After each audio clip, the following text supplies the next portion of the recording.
Hello everyone, welcome back to my YouTube channel hashtag study. और आप सभी को पता है हैशटैग स्टडी की क्या खासियत है। यहाँ पर आपको बीएड के लेसन प्लान वो भी विथ मिनिएचर्स फ्री में प्रोवाइड होंगे अप टू डेट। तो वीडियो में एंड तक बने रहें। अगर वीडियोस अच्छे लगे तो प्लीज़ चैनल को सब्सक्राइब कीजिएगा, नोटिफिकेशन बेल ऑन कीजिएगा और शेयर कमेंट ऑल्सो। ओके, देखिए हम हमारे यूनिट कर रहे थे जिसका नाम है पादपों में जनन। और यहाँ पर जो हमारा टॉपिक है उसका नेम है असेक्सुअल रिप्रोडक्शन, यानी कि अलैंगिक जनन। तो शुरू करते हैं। देखिए, पाठ का महत्व कि विद्यार्थी पादपों में असेक्सुअल रिप्रोडक्शन के टाइप्स यानी प्रकारों व उसके महत्व के बारे में विस्तार पूर्वक अध्ययन कर सकेंगे। पाठ्य वस्तु विश्लेषण में आपको क्या करना है, यहाँ पर हेडिंग डाल देनी है 3 पार्ट्स में डिवाइड करके। असेक्सुअल रिप्रोडक्शन, इसके टाइप्स और इसका महत्व ये आपको डाल देना है। फिर आता है आपके पाठ के महत्व। पाठ के महत्व में आप सभी को पता है ये होता है आपके 4 प्रकार के। तो देखिए, ज्ञानात्मक की बात करते हैं कि पादप असेक्सुअल रिप्रोडक्शन के बारे में प्रत्यास्मरण कर सकेंगे और विद्यार्थी अलैंगिक जनन के प्रकारों के बारे में प्रत्यभिज्ञान कर सकेंगे। अब असेक्सुअल रिप्रोडक्शन और अलैंगिक जनन बात एक ही है, मैं इंग्लिश टर्म का यूज कर रही हूँ। फिर आता है अवबोध कि विद्यार्थी असेक्सुअल रिप्रोडक्शन से संबंधित विभिन्न तथ्यों की जानकारी प्राप्त कर सकेंगे तथा विद्यार्थी असेक्सुअल रिप्रोडक्शन के महत्व को समझ सकेंगे। फिर आता है आपका ज्ञानोपयोग कि विद्यार्थी अपने जीवन में असेक्सुअल रिप्रोडक्शन के विषय से संबंधित तथ्यों का उपयोग कर सकेंगे और विद्यार्थी इस पाठ को उच्च कक्षाओं में अध्ययन हेतु उपयोग में ला सकेंगे। कौशल की बात करते हैं कि विद्यार्थी असेक्सुअल रिप्रोडक्शन से संबंधित तथ्यों का चार्ट बना सकेंगे और असेक्सुअल रिप्रोडक्शन के टाइप्स का और उसके महत्व का यानी कि इंपॉर्टेंस से संबंधित मॉडल बना सकेंगे। शिक्षण अधिगम सामग्री की बात करते हैं। सामान्य शिक्षण सामग्री सभी में सेम रहती है। विशिष्ट शिक्षण सामग्री में हम क्या करते हैं, जो हमारे टीएलएम है यानी कि जो मिनिएचर्स बनाते हैं उसका नेम लिखते हैं, जिसमें से 2 चार्ट होते हैं और एक मॉडल होते हैं। तो देखिए, गुलाब की टहनी के द्वारा कायिक जनन और ब्रायोफिल्म की पत्ती के द्वारा असेक्सुअल रिप्रोडक्शन, दोनों कहो कुछ भी कहो बात एक ही है। फिर आता है असेक्सुअल रिप्रोडक्शन का महत्व, इंपॉर्टेंस। विधि और प्रविधि तीनों में सेम रहनी है। प्रश्नोत्तर, प्रदर्शन और व्याख्यान विधि। पूर्वानुभव के विद्यार्थी असेक्सुअल रिप्रोडक्शन के बारे में सामान्य जानकारी रखते होंगे, ऑब्वियसली रखेंगे, बिकॉज हमने पहले जो लेसन किया था वो था हमारा फर्स्ट लेसन, आज है हमारा सेकेंड लेसन और उसके बेस पे हम कह सकते हैं कि बच्चों को थोड़ी सी नॉलेज है। फिर आता है प्रक्रिया। प्रक्रिया में आपकी 2 टेबल बनती हैं हमेशा। पहली होती है आपकी प्रस्तावना की, इसे हम क्या कहते हैं, द सोल ऑफ लेसन भी कहा जाता है, यानी कि आपके लेसन की आत्मा। चलिए, अब यहाँ पे 5 क्वेश्चन की बात कर लेते हैं कि प्रकृति में हरियाली किसके द्वारा होती है या किससे होती है, पेड़ पौधों से।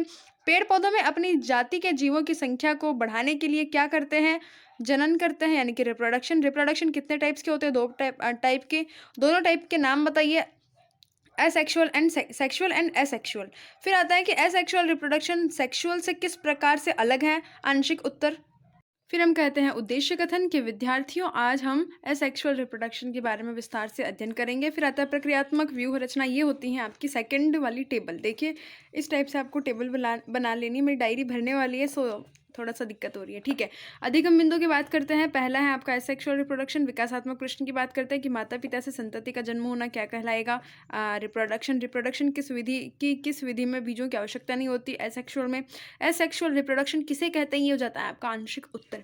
फिर आता है आपका छात्राध्यापक का कथन कि असेक्सुअल रिप्रोडक्शन में बीज के बिना ही पादप के किसी भी कायिक भाग, जड़, तना, पत्ती आदि से नए पादप की उत्पत्ति हो जाती है, जिसे कि कायिक प्रवर्धन भी कहा जाता है या फिर कायिक जनन भी कहा जाता है।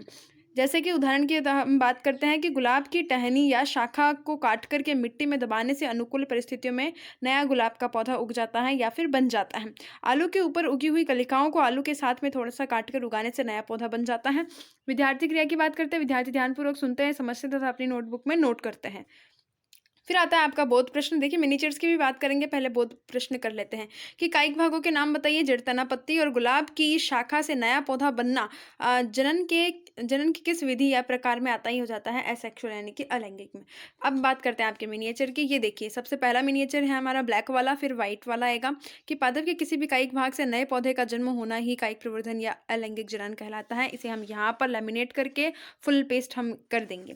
फिर आता है आपका ये वाला फर्स्ट मिनिएचर। यहाँ पर हमने क्या कहा है, गुलाब की बात करिए तो गुलाब से रिलेटेड हमने डायग्राम बना दिया है कि गुलाब के तने की कलम से जो रिप्रोडक्शन कैसे होता है वो, ठीक है। ये देखिए, आप ध्यान से देखिए, इसे माइन्यूटली आराम से आप चाहें तो इसका स्क्रीनशॉट ले सकते हैं, ठीक है।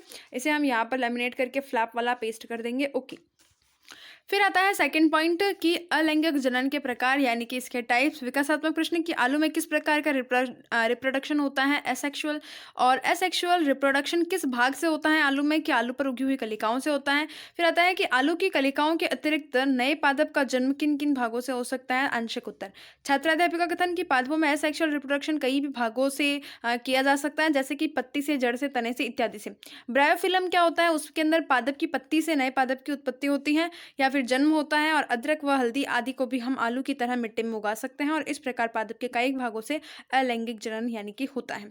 फिर आता है विद्यार्थी क्रिया हो जाएगी। बोध प्रश्न की पत्ती के द्वारा अलैंगिक जनन का उदाहरण दीजिए। ब्रायोफिलम। और अलैंगिक जनन किससे होता है, कई भागों से होता है, जड़, तना, पत्ती इत्यादि से होता है। बात करते हैं आपके मिनिएचर्स की। ये रहा आपका सेकंड वाला मिनिएचर्स की, सॉरी ये फर्स्ट वाला है, 1 मिनट। ये रहा आपका कि सेक्सुअल रिप्रोडक्शन कई कायिक भागों के द्वारा हो सकता है, जैसे कि जड़, तना, पत्ती इत्यादि से हो सकता है। इसे हम यहाँ पर इस टाइप से पेस्ट कर देंगे। फिर आता है आपका ब्रायोफिल्म का मिनिएचर। ये मैंने बहुत सुंदर बनाया, अच्छा भी बनाया है, तो इसे हम यहाँ पर पेस्ट कर देंगे। ठीक है, अब बात करते हैं थर्ड टीचिंग पॉइंट की, जो है आपका कि एसेक्सुअल रिप्रोडक्शन का महत्व क्या होता है। गुलाब में किसके द्वारा रिप्रोडक्शन होता है, टहनी या शाखा से। टहनी या शाखा से होने वाले रिप्रोडक्शन का नाम बताइए। एसेक्सुअल रिप्रोडक्शन का इंपॉर्टेंस यानी कि महत्व बताइए। ये हो जाता है आपका आंशिक उत्तर। छात्राध्यापिका कथन कि असेक्सुअल रिप्रोडक्शन के इंपॉर्टेंस निम्न टाइप से हैं कि इसमें दो जनकों की आवश्यकता नहीं होती है, यह तेजी से होता है, बहुत ही कम समय में बड़ी संख्या में जीवों यानी कि पादपों की उत्पत्ति हो सकती है या फिर उत्पादन किया जा सकता है। असेक्सुअल रिप्रोडक्शन से क्या होता है, जीवों में जैविक विविधता, जो जैव विविधता होती है, बायोडाइवर्सिटी, वो नहीं आती है। असेक्सुअल रिप्रोडक्शन से सकारात्मक यानी कि पॉजिटिव आनुवांशिक प्रभाव जो होते हैं वो लगातार पीढ़ियों तक हो सकते हैं, यानी कि स्थानांतरण हो सकते हैं। फिर आता है आपका विद्यार्थी क्रिया हो जाएगी। बहुत प्रश्न की अलैंगिक जनन में किसकी आवश्यकता नहीं होती है, दो जनकों की। अलैंगिक जनन से जीवों में क्या नहीं होती है, क्या होती है, जैव विविधता नहीं पाई जाती है। फिर आता है आपका मिनिएचर्स की हम बात कर लेते हैं। ये देखिए आपका मिनिएचर थर्ड वाला। एसेक्सुअल रिप्रोडक्शन से बहुत ही कम समय में अधिक संख्या में जीवों का उत्पादन किया जा सकता है। इसे हम यहाँ पर पेस्ट कर देंगे। फिर आता है आपका महत्व का, तो यहाँ पर मैंने महत्व को एक नोट्स के हिसाब से बना दिया है ये मिनिएचर, इसे हम यहाँ पर पेस्ट कर देंगे। फिर आता है आपका पुनरावृत्ति प्रश्न की एसेक्सुअल रिप्रोडक्शन किसे कहते हैं, पादप के कायिक भाग किसे कहते हैं। पत्ती से एसेक्सुअल रिप्रोडक्शन का उदाहरण दीजिए। रिप्रोडक्शन है तो कायिक भाग को किस में दबाते हैं, यानी कि मिट्टी में दबाएंगे। और बड़ी संख्या में जीवों की उत्पत्ति किस प्रकार से जो है वो जनन से होती है, किस प्रकार के जनन से होती है। मूल्यांकन प्रश्न के निम्न में से कायिक भाग हैं, तो ऑप्शन दे देंगे, यहाँ पर उपयुक्त तो सभी आएगा। फिर आपका सेकंड वाला कि कायिक जनन में किससे कायिक जनन जो होता है वो किस में नहीं होता है। गुलाब में, अदरक में, आम में या आलू में। आम में नहीं होता है। फिर आएगा थर्ड कि खालिस्तान जनन से जैव विविधता नहीं होती है, यहाँ पे एसेक्सुअल आएगा। एसेक्सुअल रिप्रोडक्शन पादप के खालिस्तान भाग से होता है, कायिक भाग से। फिर आता है एसेक्सुअल रिप्रोडक्शन में आनुवंशिक गुणों की वंशागति होती है, सत्य है या असत्य। सत्य है होगा। गृह कार्य के अलैंगिक जनन के महत्व को बताते हुए इसके उदाहरणों को दीजिए। और संदर्भ राजस्थान राज्य शैक्षिक अनुसंधान एवं प्रशिक्षण परिषद उदयपुर। समालोचनात्मक स्वमूल्यांकन के विद्यार्थी सरल एवं सहज भाषा के प्रयोग से पाठ को आसानी से समझ सके, इसे चेक करवा लेना आराम से। यहाँ पे सुपरवाइजर रिमार्क आ जाएगा। और वीडियोस अच्छे लगे तो प्लीज़ चैनल को सब्सक्राइब, नोटिफिकेशन बेल को ऑन कीजिएगा, लाइक कीजिएगा, शेयर कीजिएगा। Thank you so much for watching my videos.